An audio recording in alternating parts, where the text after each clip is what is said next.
A paz do Senhor, irmãos. Eu vou estar narrando a lição que está na página de número 10 do trimestre de 2022, o ano passado, intitulado Os Ataques contra a Igreja de Cristo, as sutilezas de Satanás nestes dias que antecedem a volta de Jesus Cristo. Eu vou estar narrando, irmãos, a lição que está na página de número 10, é a lição 2. Como podemos ver aí, lição de número 2, onde lemos a sutileza da banalização da graça, irmãos.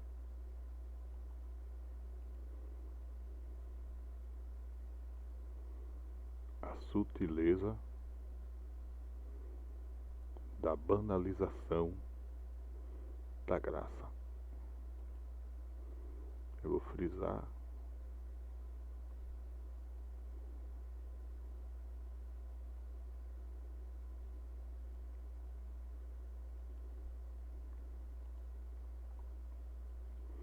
Tá aqui, lição de número 2.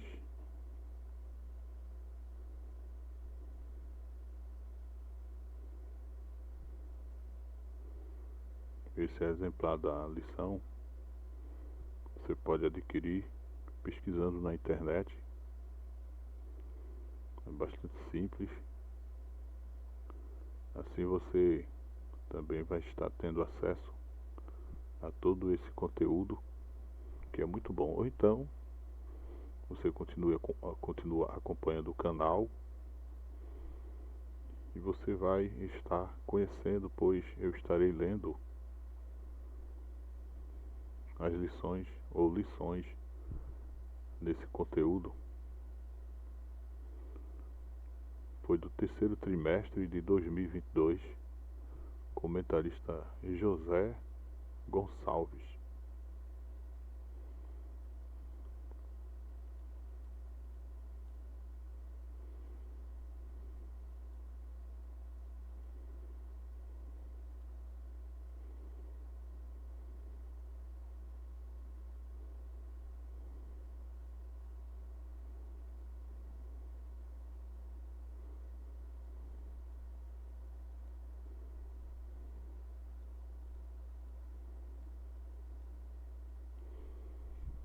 Lição de número 2, que foi para 10 de julho de 2022.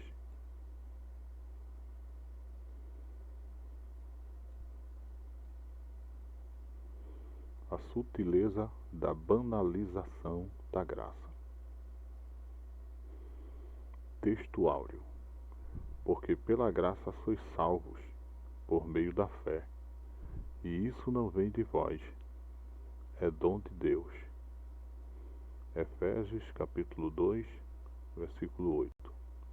Verdade prática. A graça de Deus não é barata.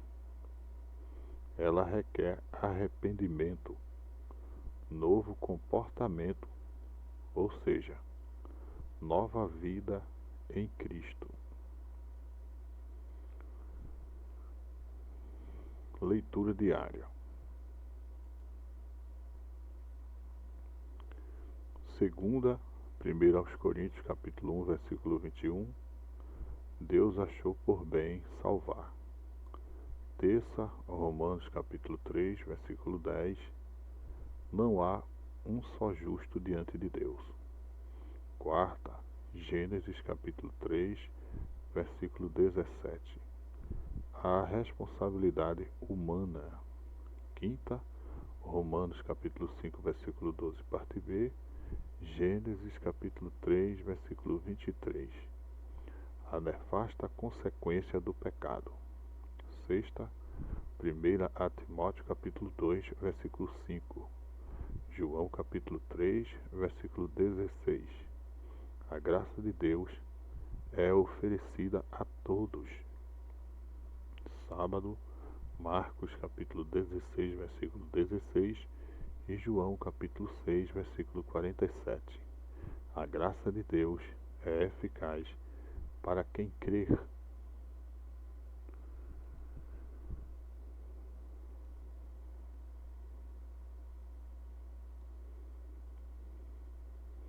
Leitura bíblica em classe.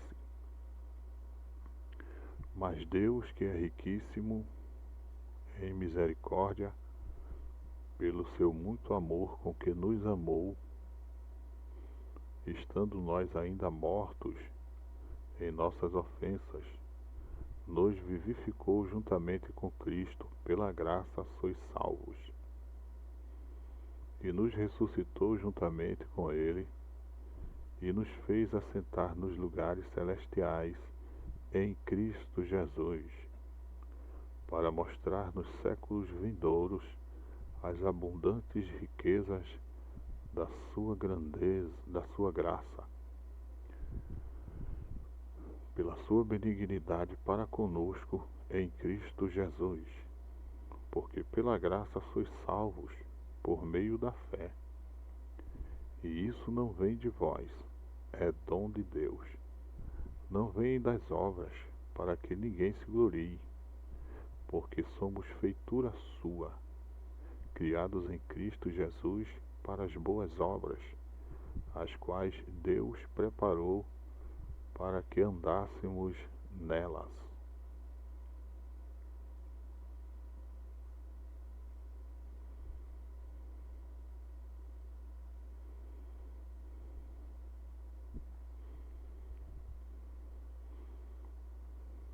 No comentário, irmãos, temos a introdução. Vou estar agora apresentando a estrutura da lição por onde estaremos passando, que estaremos lendo.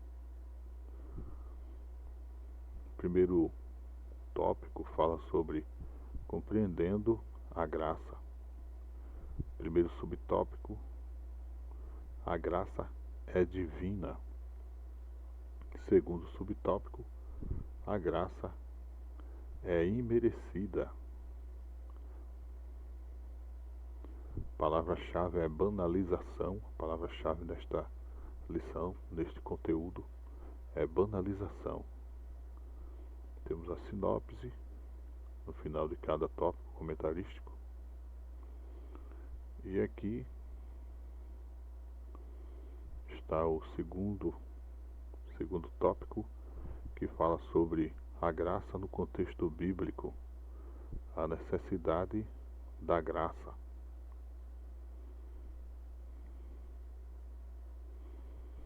Segundo subtópico, a extensão da graça.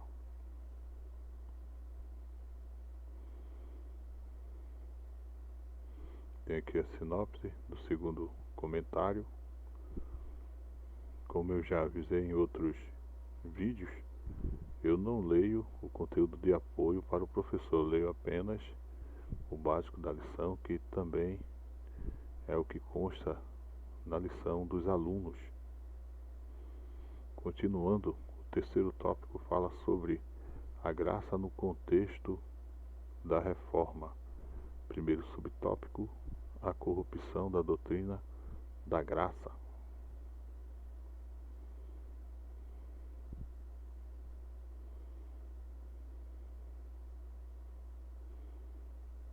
Eu tenho a sinopse aqui, ou então eu avancei. É isso que aconteceu, eu avancei. Segundo subtópico, a restauração da doutrina da graça. Tendo aqui a sinopse do terceiro comentário. Já no quarto comentário, fala sobre a graça no contexto contemporâneo. O primeiro subtópico é a graça barateada. Tem um destaque aqui nos assuntos. Tem a sinopse 4. Seguindo a conclusão, irmãos. Tem aqui o conteúdo revisando, e um pequeno vocabulário.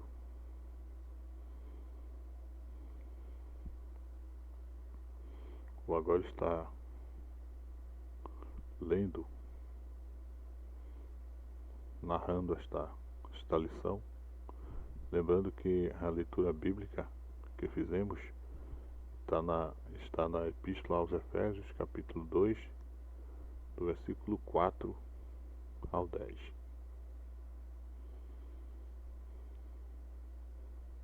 Comentário, a introdução. Nesta lição estudaremos sobre a graça de Deus.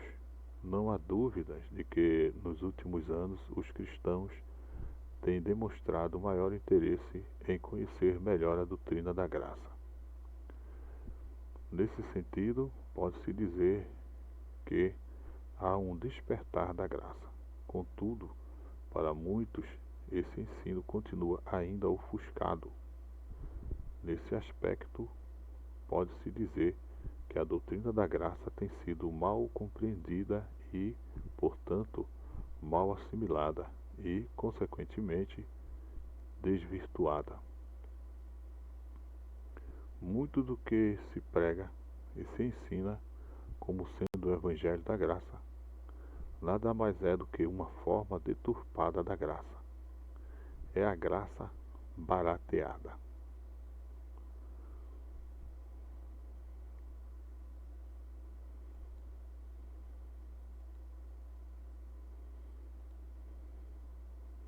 Primeiro tópico, irmãos.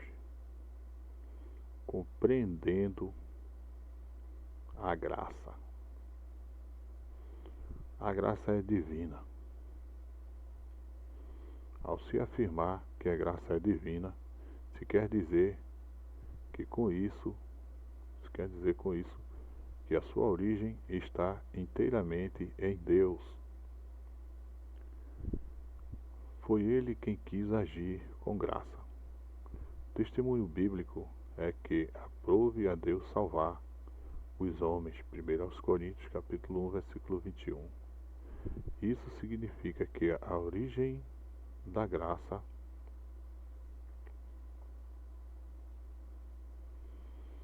bem como a iniciativa da salvação é ato de Deus.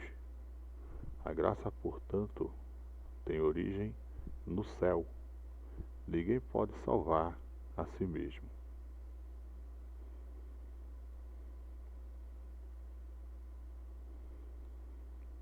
Segundo subtópico, a graça é imerecida.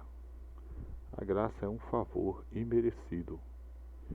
Isso significa que ninguém a merecia e nem tinha como merecê-la. De fato, a Escritura diz que não há justo nenhum sequer. Romanos capítulo 3, versículo 10.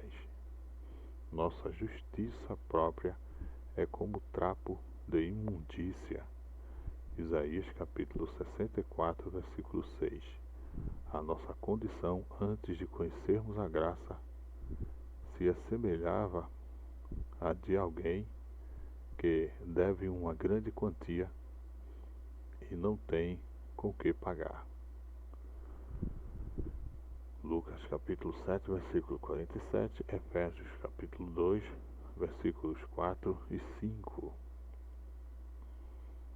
Sinopse 1, Deus quis agir com graça para com todos os homens sem que eles merecessem e, por isso, essa graça é um favor imerecido.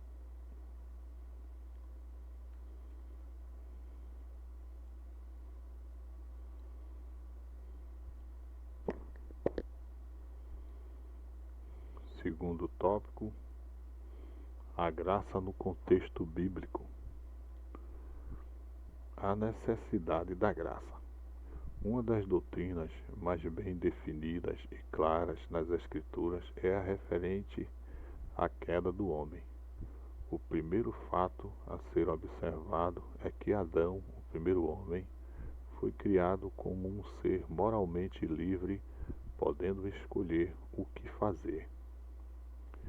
A Escritura diz que Adão foi tentado, Gênesis 3:6, mas não coagido a pecar, Gênesis 2:16 e 17. Deus o responsabilizou por sua desobediência, Gênesis capítulo 3, versículo 17. O primeiro homem, portanto, de forma livre e voluntária, desobedeceu e pecou. Romanos capítulo 5, versículo 12, a parte A. O segundo fato é que a queda do homem produziu consequências tanto para ele como para sua posteridade. Adão era o cabeça da raça e, como tal, todos os homens estavam sob seus lombos. Romanos capítulo 5, versículo 12, parte B, Gênesis capítulo 3, versículo 23. Ninguém, portanto, ficou fora da esfera do pecado. Tendo caído no pecado, o homem não podia por si mesmo se libertar. Uma das consequências advindas da queda foi a necessidade da satisfação da justiça divina. Por isso, a justiça de Deus exige a punição do pecado. Isso porque Deus, sendo justo e santo, não deixaria o pecado impune. Contudo, assim como Deus é justo, da mesma forma, Ele é amor. Isso é denominado pelos teólogos como a doutrina do duplo amor de Deus. O amor de Deus, a justiça e o amor de Deus à humanidade. Se por um lado a justiça divina exige a punição do pecado, por outro lado, o amor de Deus pela humanidade levou-o a prover a cruz como meio de justificação. 1 Timóteo 2:5, João 3:16. Em Cristo Jesus, portanto, Deus manifesta o seu grande amor pela humanidade e vê nele sua justiça satisfeita.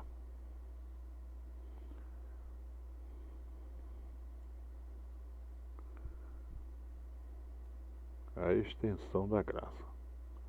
As Escrituras afirmam que Deus quer salvar a todos. 1 Timóteo 2:4. Deus ama todos os homens. Logo, o mais vil pecador, no lugar onde estiver, é amado por Deus e, por isso, deve ser alcançado. O alcoólatra, o adúltero, o homicida, etc. Todos serão aceitos por Deus e receberão a graça divina, Cristo Jesus. Essa graça é extensiva a todos os homens. Ela é universal. Contudo, essa graça não é universalista. Uma coisa não tem relação com a outra. O universalismo prega que todos, independente de credo, religião ou arrependimento ou comportamento, serão salvos.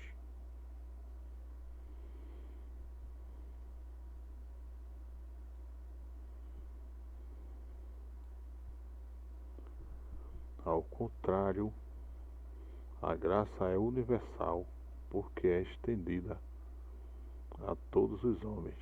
Todos os que se arrependerem e confessarem a Cristo podem ser salvos. A graça é oferecida a todos. Tito 2:11. Contudo, só se torna eficaz na vida daquele que crê. Marcos 16:16, João 6:47. Sinopse 2. No contexto bíblico, a graça é uma necessidade de todos os homens. Por isso, ela é estendida a toda a humanidade.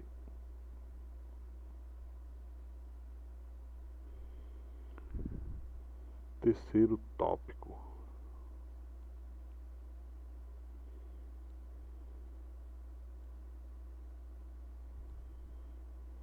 a graça no contexto da reforma.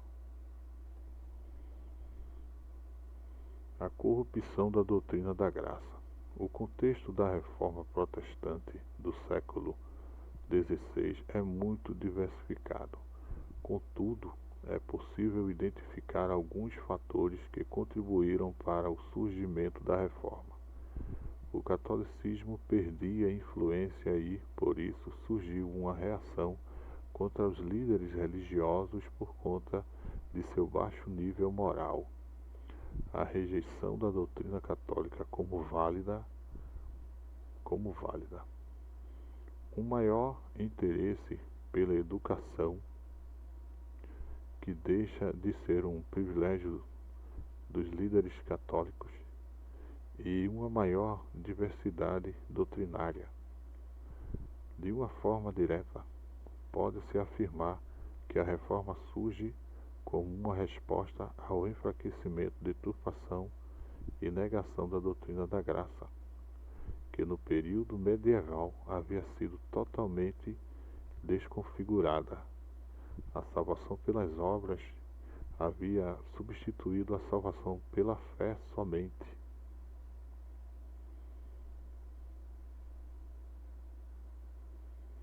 Romanos capítulo 1, versículo 17. Em outras palavras, a salvação havia se tornado meritória. Segundo subtópico, a restauração da doutrina da graça.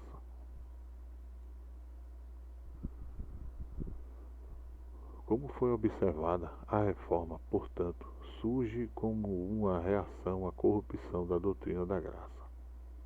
Lutero, monge alemão, agustiniano, se torna o principal porta-voz da doutrina, pela fé somente.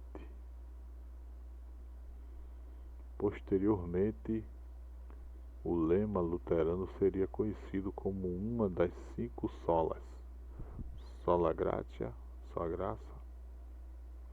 Os reformadores estavam também convictos de que somente através do retorno às Escrituras a doutrina da graça poderia ser restaurada. Foi por isso que lutaram, foi por isso que sofreram e até mesmo morreram. A doutrina da graça não aceita misturas.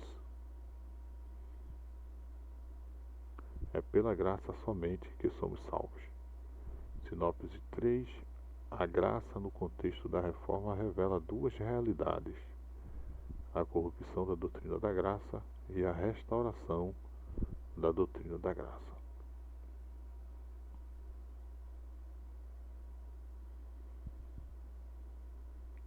Tópico 4. A graça no contexto contemporâneo.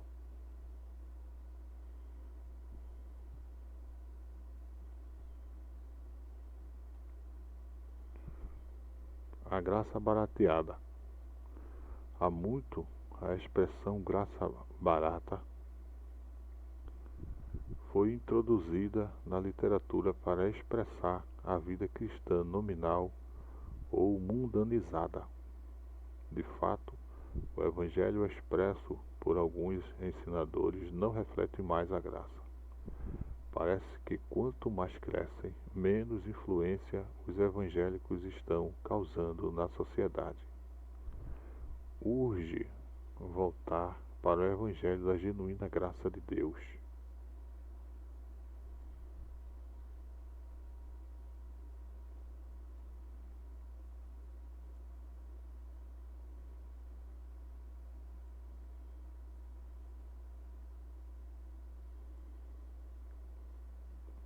O valor da graça. Escrevendo aos Coríntios, o apóstolo da graça afirmou: vocês foram comprados por bom preço.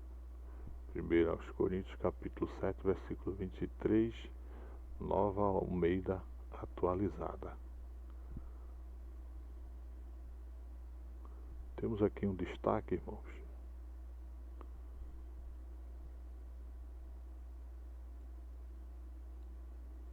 Onde lemos: Paulo foi um defensor do Evangelho da Graça. O apóstolo sabia do alto preço que custou a nossa salvação, o sangue de Cristo. A salvação é de graça, mas o seu preço custou caro.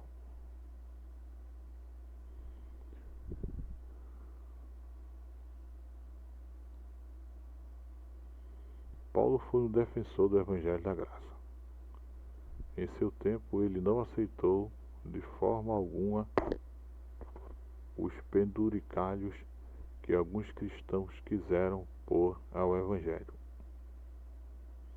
O apóstolo sabia do alto preço que custou a nossa salvação, o sangue de Cristo. A salvação é de graça, mas o preço custou caro. Duas coisas precisam ser observadas neste contexto. Primeiramente, a voz passiva do verbo grego indica que outra pessoa fez a transação por nós, e o tempo verbal. Aoristo diz que essa transação foi completa. Não há mérito humano. Cristo pagou o preço e fez tudo por nós. Nada mais precisa ser acrescentado à nossa salvação. Isso é graça. Sinopse 4. No contexto contemporâneo, é preciso tomar cuidado com o barateamento da graça, o priorizarmos o valor de tão grande doutrina cristã.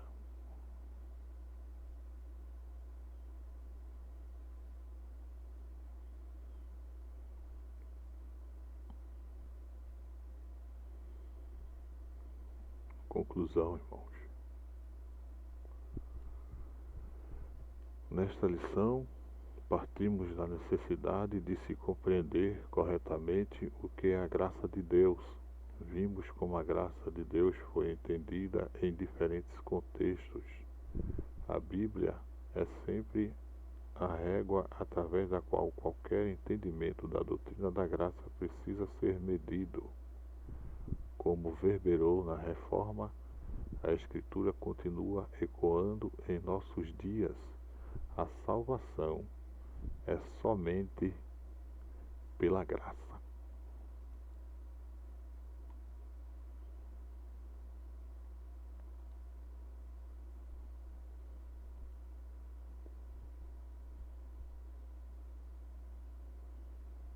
Amém, irmãos?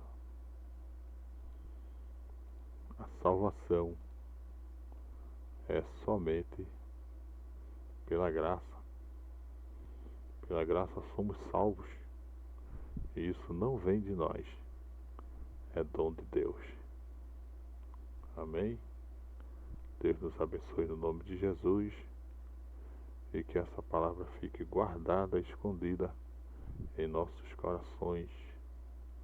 Amém e amém.